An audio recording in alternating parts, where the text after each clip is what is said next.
Two people, one small table, a piece of plastic under 4 fingertips. Nobody is pushing. Both of them would swear to it, and both of them would be telling the truth. It slides. It stops on a letter. Then it moves again. Welcome to the Horror Hub. Today's monster, the Ouija board. By 1890, America had spent 40 years believing the dead could be reached, ever since 2 sisters in Hydesville, New York, said the knocking in their walls answered questions. Millions followed them in, and a movement that size has a problem. Everybody wants to make the call, and almost nobody can hear the line.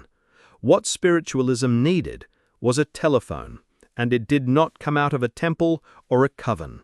It came out of a novelty company in Baltimore. Charles Kennard raised the money, Elijah Bond, the attorney, did the paperwork, and they had spotted a product, a board with the alphabet painted across it, and a small heart-shaped pointer on felt legs. The dead were a market. Then they had to name it, so they asked it. Helen Peters, Bond's sister-in-law, was the strong medium in the room. She laid her hands on the pointer and asked what it wanted to be called, and it spelled out O-U-I-J-A. They asked what that meant. It answered, "Good luck." Nobody there knew the word. But Helen Peters was wearing a locket that day, and the name on it was almost certainly Ouija, a novelist half the country read and nobody there was thinking about. Hold on to that. It comes back. The patent office wanted proof, so Bond brought her to Washington, where the chief examiner told her to have it spell his own name. She did. He signed on the 10th of February, 1891. 2,000 boards a week and factories on 2 continents. Then the world handed it a reason to exist. The war, and behind the war, the influenza, and a generation of families holding a name they could not stop saying with no grave to say it over. William Fuld took over the company. He said the board gave him instructions, and one was to prepare for big business, so he built a factory on Harford Avenue. On a February afternoon in 1927, he went up onto its roof to watch a flagpole being raised, leaned on an iron railing, and it gave way. He did not survive the journey to hospital. The board that told him to build the factory had nothing to say about the roof. For most of its life, it was not frightening. It was a parlor game. Parker Brothers bought it in 1966, and the year after it outsold Monopoly, the only time anything in their catalog ever did. Then in 1973, a film opened with a girl, a board, and a friend she called Captain Howdy, and the thing changed species overnight. Everything you feel looking at a Ouija board is 50 years old. The board is 135. So what is moving it?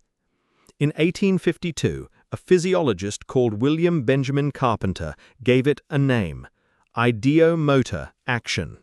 Your body can carry out an idea without routing it through the part of you that decides things. This is not a trick, and the people at the board are not liars. Expectation becomes a movement too small to feel, and a pointer on felt legs widens it into a glide. You cannot catch your own hands at it. That is not a failure of intelligence. It is how the machinery is built. Blindfold the players, and the messages come apart into nonsense. Which sounds like the end of it. It is not. In 2018, a researcher named Mark Anderson took eye-tracking cameras to a gathering of Ouija users. When he asked pairs to deliberately spell a word he gave them, their eyes ran ahead to the next letter. During ordinary Ouija use, those forward glances dropped by 38%. Neither person knows where it is going. It is not one of them pushing while the other is fooled. It is 2 people correcting each other 100 times a second, building a sentence neither of them is writing. You are the ghost. So is the person opposite you, and neither of you can feel it. Exactly like a room full of grown adults who asked a board for its name and got a word off a locket nobody was looking at. In 2025, researchers ran 84 people through Ouija sessions, measured before and after. The believers came out with their anxiety raised by about a quarter, reporting altered states and experiences they could not place. Something real happens to you at that board. That was never in question.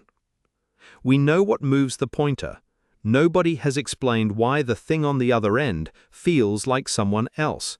And it has felt that way to everyone who ever sat down in every parlor and every bedroom for 135 years. It does not work unless you put your hands on it. It never did.